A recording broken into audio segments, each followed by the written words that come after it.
문지시 하루 만에 개혁안 내놓은 검찰, 개혁 방안을 조속히 마련하라. 검찰이 다음 날에 자체 개혁안을 발표했는데 7개 특수부를 3개로 축소하고 하경검사 원대복귀, 형사공판부 배치, 전용 차량 이용 중단 등등 검사장급 인사 예우를 해제한다 등등입니다. 청와대가 이에 대해서 입장 내놨습니다. 개편 방안에 대해서 긍정적으로 평가한다. 여권 관계자는 그런데 완벽하다고는 생각하지 않는다. 자, 보란듯이 신속개혁안을 발표한 것, 이거 어떻게 해석이 될까요? 한 부장검사 A는요, 인사권자인 대통령의 압박이 결국 통한 것 아니냐, 조국 수사 맥빠질 수도 있다라고 얘기를 했고요. 법조인 B씨는요, 윤 총장 육창 골단의 심정일 것이다. 조 장관 수사 유지를 위한 고육책이다라는 해석도 내놨습니다. 검사장 출신 변호사 C씨는요, 검찰 개혁하겠으니 이제 더 이상 수사에 간섭하지 말라는 메시지다라는 해석과 관측이 나오고 있는데, 자, 손소 변호사님, 네. 한 가지 지금 소식이 들어와 있는데 정경심 씨에 대한 공개 소환을 하겠다. 그러니까 검찰청사 1층 출입문으로 들어오게 하겠다. 그래서 기자들이 포토라인도 만들어놨잖아요. 그랬는데 어제 검찰이 입장을 바꿨어요. 비공개로 소환하겠다. 이거 혹시 대통령의 어떤 뭐 인권에 대한 말씀이랄지 검찰 개혁에 대한 어떤 그런 명령들이 검사로 하여금 좀 위축된 건 아닙니까? 그럴 가능성도 배제할 수는 없죠.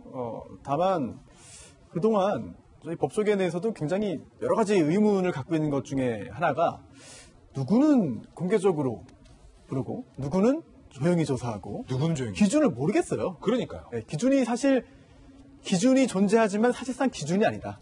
변호사가 모르면 아무도 모르고. 잘 모르겠어요, 정말. 그리고 나중에 조사 끝났습니다라는 언론 보도를 통해서 봤을 때도 이거는 옛날 사건과 비교해 볼 때 왜 이랬을까라는 의문이 드는 그런 경우 굉장히 많았고, 또 두 분 또 정치인 계십니다만 죄송하게도 그 전현직 국회의원들이 그런 경우가 또 꽤 있었기 때문에 그런 부분을 또 국민의 한 사람으로서 굉장히 좀 의아하게 생각했던 점이 많거든요. 그런데 그런 판단을 검찰이 함에 있어서 여러 가지 기준들이 있을 거잖아요. 따라서 그러한 판단한 것 자체를 가지고 비난하기보다는 그러한 판단을 한 이유가 뭐냐, 배경이 뭐냐, 이게 중요할 것 같습니다.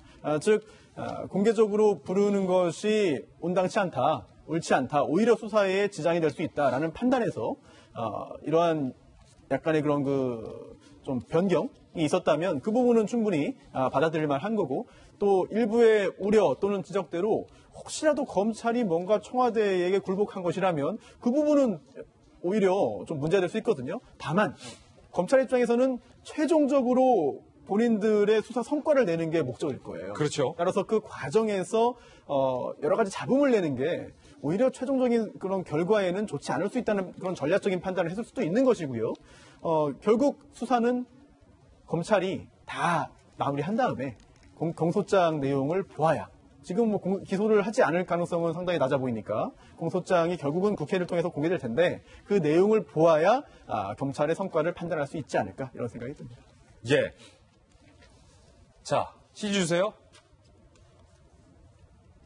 조국 가족 위한 검찰개혁, 수혜자는 정경심이냐라는 얘기가 나오고 있는데, 문재인 대통령이 27일에 인권 존중하는 절제된 검찰권 행사, 검찰개혁은 말을 지시했잖아요.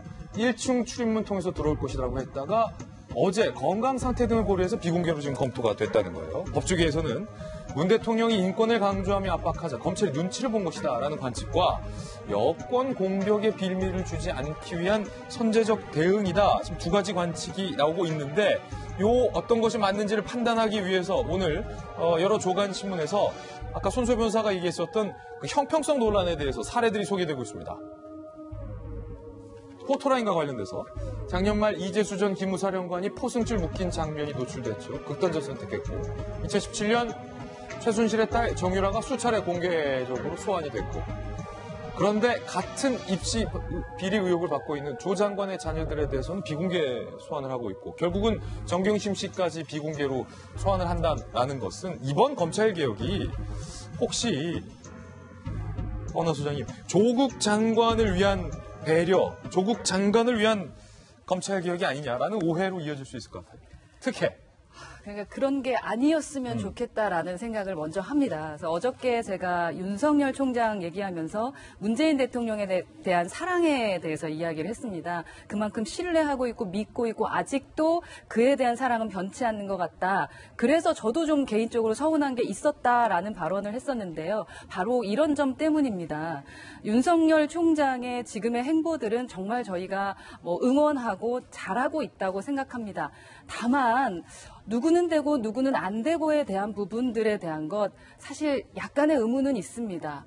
공개 소환과 비공개 소환, 누구는 인륜이 있고 누구는 인격적인 것이 없는지에 대한 것도 한번 여쭙고 싶습니다. 사랑하는 그분에 대한 믿음, 그래서 최선을 다해보고 싶은 그 마음도 충분히 이해되고 또한 그 조직에서 일하시는 분들도 얼마나 눈치가 보이시겠습니까?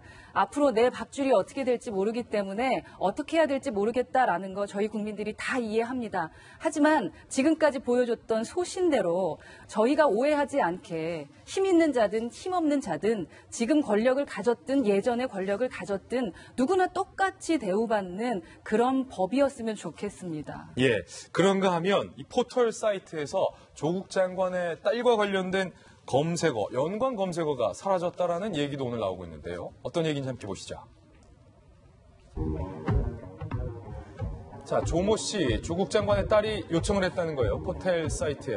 아버지 조국을 검색했을 때 나오는 내 이름, 연관 검색어에서 일괄 삭제해달라. 조국 딸 포르쉐 등 특정 상표가 노출되는 연관 검색어도 지워달라라고 포털 업체에 요청을 해서 포털 업체들이 모두 다 검색어들을 전부 삭제를 해준 사실이 확인이 됐습니다. 그런가 하면 자, 조국 버스, 조국 티셔츠가 지금 등장했다라는 기사도 나오고 있어요. 저게 조국 버스군요. 힘내요 조국. 보통 이제 그 아이돌 그룹 누구 생일 그죠. 축하해요 네. 뭐 이런 광고들이 붙는데 힘내요 조국 현수막이 하나 붙었어요. 가끔 우리 그러면 힘내요 이항수도 한번 현수막 그거 한번 붙여주세요. 딩딩도 한번. 사용합니다. 조국 지지 카페 회원들이 모금을 통해서 버스에 조국 응원 광고를 했고 10월 말까지 9대 운행될 예정이라고 합니다. 그런가 하면 자 미국 온라인 쇼핑몰 아마존에 아마 이제 우리 조국 장관을 응원하는 우리 국민이 올린 것 같은데 조국 케이크 귀가 모습이 그려진 I am 조국 티셔츠도 현재 절찬리에 판매가 되고 있다고 하는데 이항수 의원님, 네. 조국 티셔츠에 조국 버스까지 지금 나왔어요? 지금 그 검찰 개혁은 해야 돼요. 해야죠. 그런데 지금 그 조국 수호라고 하는 팻말들이 굉장히 많이 등장합니다. 그 지금 촛불 시위라고 해갖고 지금 서초동에 모이셔가지고 검찰 개혁을 외치는 그 국민들이 있는데 거기 보면 검찰 개혁 있어요. 그러면 검찰 개혁 맞습니다. 해야 됩니다. 검찰 지금 30년 동안 인권 보호기관으로서 역할 충실히 했느냐? 못했다. 특수부 폐지하라고 그렇게 얘기하는데 국민 여러분들께서 특수부 폐지가 왜 그 검찰 개혁이냐라고 얘기하시는데 검찰은 원래 경찰이 수사한 걸 가지고 오면은 거기에 인권에 문제가 없느냐 이런 걸 다 살펴보게 되는데 검찰이 특수부를 통해서 직접 수사를 합니다. 근데 이 직접 수사를 한 거를 누가 한번 거르는 장치가 없어요. 그래서 직접 수사하는 이 과정에서 인권 유린이 발생한다면 어느 통제가 잘 안 되기 때문에 그래서 특수부를 없애야 된다는 것이 검찰 개혁의 핵심인데 예. 이 검찰 개혁은 맞아요. 그런데 거기에 조국 수호라는 팻말을 두고 조국을 수호하는 게 검찰 개혁입니까?